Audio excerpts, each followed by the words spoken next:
শরীরটা ভালো লাগছিল না, তাই ঘুম থেকে উঠতে একটু দেরি হয়ে গেল। পুকুর ঘাটে এসে দেখি শাশুড়ি হাঁড়ি পাতিল পরিষ্কার করছে। আমি যখন শাশুড়িকে বললাম, মা আপনি কেন এগুলো পরিষ্কার করছেন, আমি তো একটু পর পরিষ্কার করতাম, শাশুড়ি রেগে গিয়ে পাতিলটা আছাড় মেরে বলল, আমার কপাল যে খুব ভালো, তাই শখে এই কাজগুলো করছি। ছেলেকে বিয়ে করানোর আগেও আমি এই সংসারে বান্দিগিরি করেছি, আর বিয়ে করানোর পরেও এই সংসারে বান্দিগিরি করা লাগছে। আমি কিছু না বলে চুপচাপ মাথা নিচু করে দাঁড়িয়ে রইলাম। শাশুড়ি তখন আরো রেগে গিয়ে বলল, আমার সামনে এইভাবে তাল গাছের মতো দাঁড়িয়ে না থেকে যাও তো। আমি আর কিছু না বলে ওনার সামনে থেকে চলে গেলাম। বারান্দায় বসে আছি আর ভাবছি, আমার অন্যায়টা কোথায়? শাশুড়ি সারাক্ষণ আমায় কেন ঝাড়ির ওপর রাখে? কোনো কাজ করতেও দেবে না, আবার আমি কাজ না করলেও বকা দেবে। একটু পর দেখি শাশুড়ি হাঁড়ি পাতিলগুলো পরিষ্কার করে বারান্দায় রাখলো। আমায় বসে থাকতে দেখে ধমক দিয়ে বলল, বলি এইভাবে বকের মতো এক পা তুলে বসে না থেকে বাড়ির উঠানটা তো একটু ঝাড়ু দিতে পারতে। চোখ মেলে কি দেখা যায় না উঠান জুড়ে কত ময়লা পড়ে আছে? আমি ঝাড়ুটা হাতে নিয়ে বললাম, এখনই মা, আমি ঝাড়ু দিয়ে দিচ্ছি। শাশুড়ি আমার হাত থেকে ঝাড়ুটা কেড়ে নিয়ে বলল, থাক, তোমার আর ঝাড়ু দিতে হবে না, তুমি ঝাড়ু দিলে তো আবার উঠোন পরিষ্কার হয় না। ঝাড়ু আমি দিচ্ছি, তুমি চুলায় আগুনটা একটু ধরাও, আমি এসে রান্না বসাবো। শাশুড়ির কথাগুলো শুনে আমি কিছুটা অবাক হয়ে বললাম, মা এই রোজার সময় এত সকালে রান্না বসাবেন? বিকালের দিকে রান্না বসালেই হবে, তাহলে ইফতারের পরেও ভাত গরম থাকবে।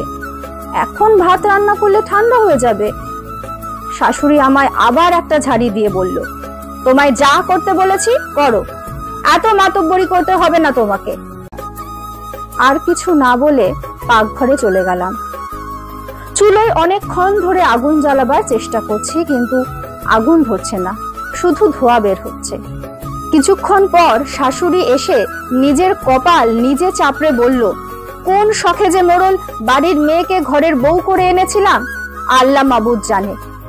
যে মেয়ে চুলায় আগুন পর্যন্ত ধরাতে পারে না, সেই মেয়ে কিনা আবার সংসার করে খাবে। যাও মেয়ে, তুমি ঘরে তোমার স্বামীর কাছে যাও, আমি তো আছি বান্দিগিরি করার জন্য। শাশুড়ির কথাগুলো কেন জানি আর সহ্য করতে পারছিলাম না, তাই রাগেই ওনার সামনে থেকে চলে আসলাম। ঘরে যখন মনমরা হয়ে বসেছিলাম, তখন স্বামী এসে শার্টের বোতাম লাগাতে লাগাতে আমায় বলল, কি হলো, মন খারাপ করে বসে আছো কেন? আমি বললাম, আমি বুঝতে পারছি না আপনার মা কেন আমায় সারাক্ষণ বকাঝকা করে। আমায় কোনো কাজ করতে না দিয়ে উনি সব কাজ করবে, আবার নিজেই বলবে উনি নাকি এই সংসারের কাজের লোক। আমার স্বামী তখন হেসে বলল, আরে আমার মায়ের কথাই কিছু মনে করো না, মা এমনই একটু খিটখিটে মেজাজের, তবে আমার মায়ের মনটা খুব ভালো। আচ্ছা, আমি একটু দরকারে বাজার গেলাম, গরুগুলো না খেয়ে আছে, যদি পারো গরুগুলোকে খেতে দিও। কথাটা বলে স্বামী চলে গেল। আমি গরুগুলোকে খড় দিচ্ছিলাম, এমন সময় শাশুড়ি ছুটে এসে বলল, তুমি গরুকে খাওয়াচ্ছ কেন? ঘরের ভিতর যে একটা গরু আছে, সেই গরুটা কই? শাশুড়ির কথা শুনে আমি কেন জানি হেসে দিলাম।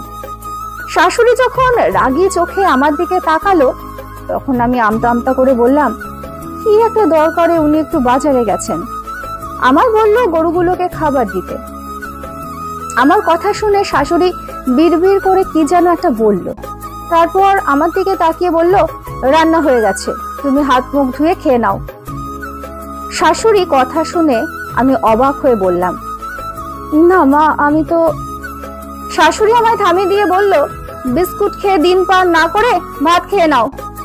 আমি শাশুড়ি হলে কি হবে, আমিও তো মেয়ে মানুষ, আমি তো বুঝি সব। আর মেয়ে মানুষের প্রতি মাসে মাসিক হবে, এটা স্বাভাবিক, এই সময় রোজা রাখা যায় না। তোমার যেহেতু এই সমস্যাটা হয়েছে, এখন রোজা না রেখে আমার ভয়ে রোজা রাখার অভিনয় করতে হবে নাকি? যাও মা, তুমি খেয়ে নাও, আমি গরুগুলোকে খাওয়াচ্ছি। ঘরে এসে দেখি শাশুড়ি ভাত তরকারি বেড়ে রেখেছে। আমি ভাতের প্লেটটা হাতে নিয়ে যখন খেতে যাব তখন শুনি আমার শাশুড়ি আমার স্বামীকে সমানে বকে যাচ্ছে আর বলছে, আমি এত শখ করে মোড়ল বাড়ির মেয়েকে বিয়ে করিয়ে এনেছিলাম গরুকে ঘাস খাওয়ানোর জন্য নাকি? তুই কোন সাহসে ঘরের বউকে বলিস গরুকে ঘাস খাওয়াতে? তুই কি তোর বাপের মতো তোর বউকেও এই সংসারে বান্দিগিরি করাতে চাস? তোর বাপ তো সারা জীবন আমারে দিয়ে এই সংসারে বান্দিগিরি করিয়েছে, কিন্তু আমি বেঁচে থাকতে তুই তোর বউয়ের সাথে এমন করতে পারবি না। তোর বাপ যা আমার সাথে করেছে, অনেক শখ করে ফুলের মতো মেয়েটাকে এই বাড়ির বউ করে এনেছি। আমি শাশুড়ির কথাগুলো শুনছিলাম আর নীরবে চোখের জল ফেলছিলাম। আমার অজান্তেই আমার শাশুড়ি আমায় কতটা ভালোবাসে, অথচ কিছুক্ষণ আগে পর্যন্ত আমি তার ভালোবাসাটা বুঝিনি। আমি শুধু ওনার খিটখিটে মেজাজটাই দেখেছি, মনের ভিতর ভালোবাসাটা বুঝিনি। পরের দিন ঘুম থেকে উঠে দেখি শাশুড়ি উঠান ঝাড়ু দিচ্ছেন।